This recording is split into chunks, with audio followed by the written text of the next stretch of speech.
If you've been on YouTube recently, you've probably noticed that indie horror is in an interesting state, with high quality games such as Poppy Chapter 3 releasing with amazing set pieces, beautiful graphics, and being a genuinely scary game. And on the other end of the spectrum, we have Garten of Batman 7.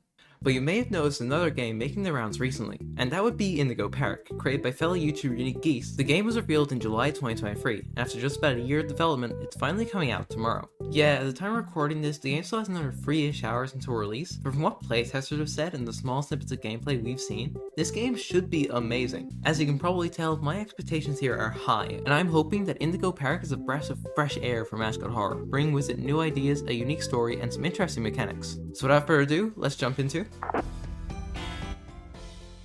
where do I even begin with this game? At the time of writing, I'm hot off playing it, and it has to be one of the best Mascot horror games I've ever played.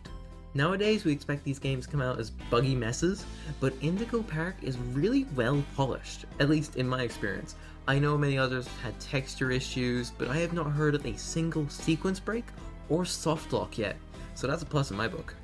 Despite those small issues, the art style of Indigo Park is very reminiscent of Security Breach, with every environment we traverse during this game looking so amazing and all feeling very connected and concise. The hub area is a huge expanse of stores and attractions, sticking to the run-down and collapsed feel of the park. Lloyd's Theatre is a spectacle and beautiful to look at, and Molly's landing pad feels exactly like a liminal space with winding hallways and long tunnels in every direction. Each of these environments are so unique, yet stick to such a clean visual style that they all go together. And that really helps immerse me because I cannot sit still for the life of me, and having really nice environments that keep a consistent quality no matter where you are, and also reward the player for exploring with collectibles, really helps me stay immersed and engaged in the game. And yes, I found them all in my first playthrough, thank you for asking. However, there was one small thing that annoyed me, and before I talk about it, I want to be clear that having loading zones in this game is needed, as most of the environments will just not fit inside their exteriors. But having one where we enter a tunnel and load back into that tunnel with slight changes behind us, only to have another loading screen within a minute, was really weird and felt unneeded, as it could have just been a cutscene to block off the tunnel,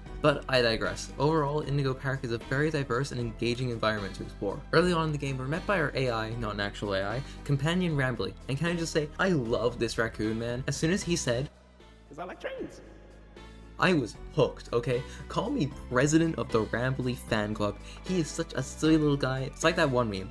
I've only had Rambly for one day, but if anything happened to him, I'd kill everyone in this park and then myself. Now, where was I? Oh yeah, Rambly leads us to the gift shop and gives us this game's main gimmick, the critter cuff. And what mechanic will this game revolve around that makes it stand out from other Mascot horror games? It's just a key card, okay? I don't know what else to say.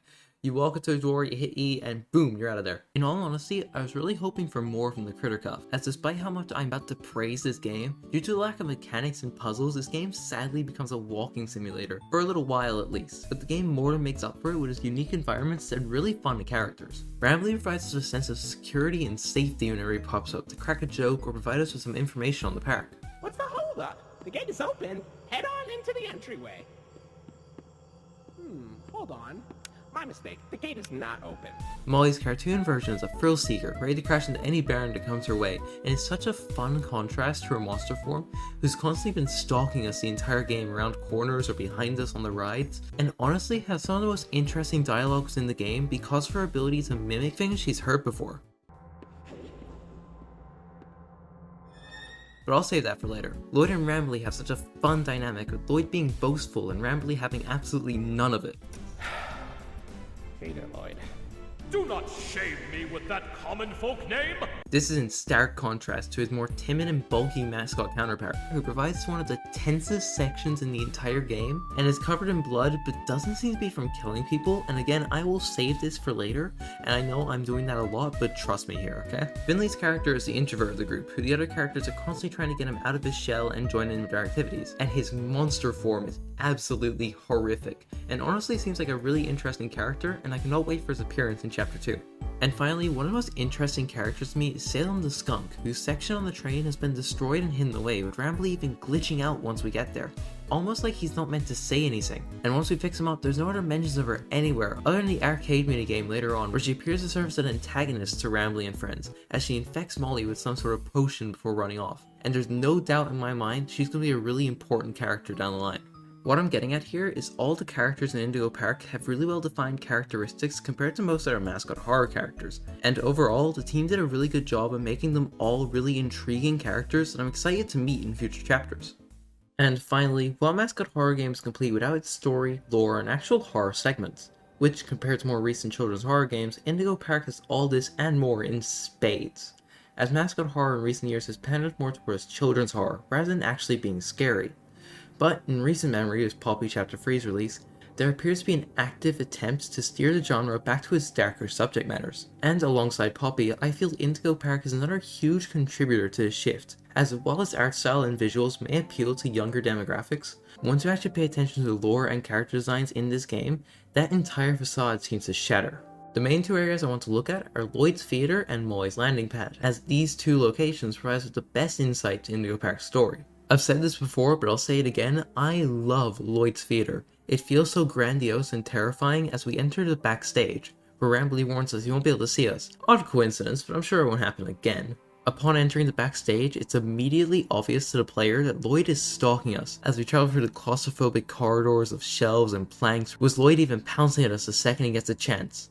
And after collecting the key we came here for, we're forced to traverse back through the same way we came, with the tension rising with every passing second as Lloyd's footsteps become louder and louder around us, until nothing happens and the player is able to scan their critter cuff before, without warning,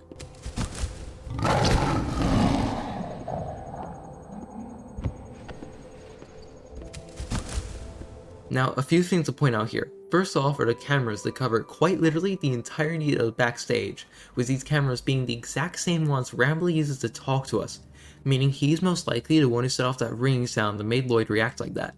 And also look at the blood on his back, because trust me, I'm going somewhere with this, I just need to talk about the landing pad first, as this place has some of the most important pieces of lore I need to prove my point. As other than some more Molly stalking, she appears to become more aggressive here, and upon completing the one and only puzzle this game has, we're greeted with a chase sequence where we bolt down slides and through twisting tunnels as Molly is constantly behind us, mimicking phrases of park guests, and as she catches up to you, she repeats these lines.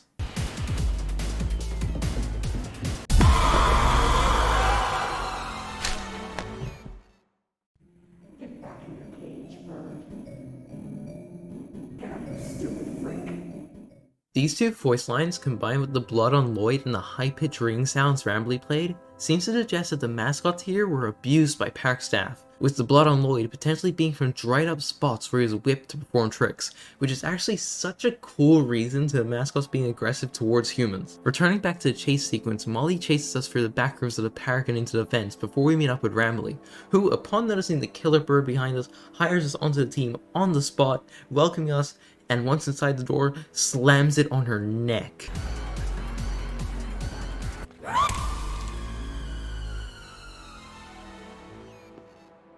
Yeah, no, Poppy, Ban, eat your hearts out.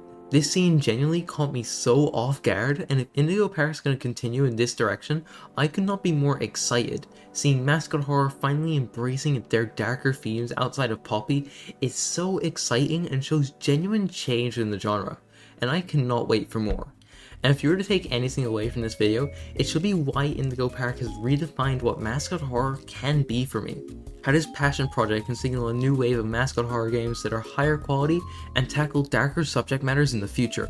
And if you're interested in supporting Unique Geese and everyone involved, head over to their Kickstarter page and pledge like $8 so you can get yourself an early copy of Chapter 2 when it comes out and help fund development. This entire game is made out of the devs' pockets and is completely free on Steam. I mean, there's not even the staple merch button these games have, for crying out loud, so any amount that you can donate to them helps the team a bunch. I know as soon as I'm done recording this, I'm sending $25 their way for that art book and an early copy of Chapter 2, because I cannot wait for Chapter 2. If this is what the team can achieve with little to no budget, imagine what they can do with funding. But that's all from me. See you next time, buddy. Please? Bro, you can't even make this up. As soon as I finish recording everything, they release a bloody plushie!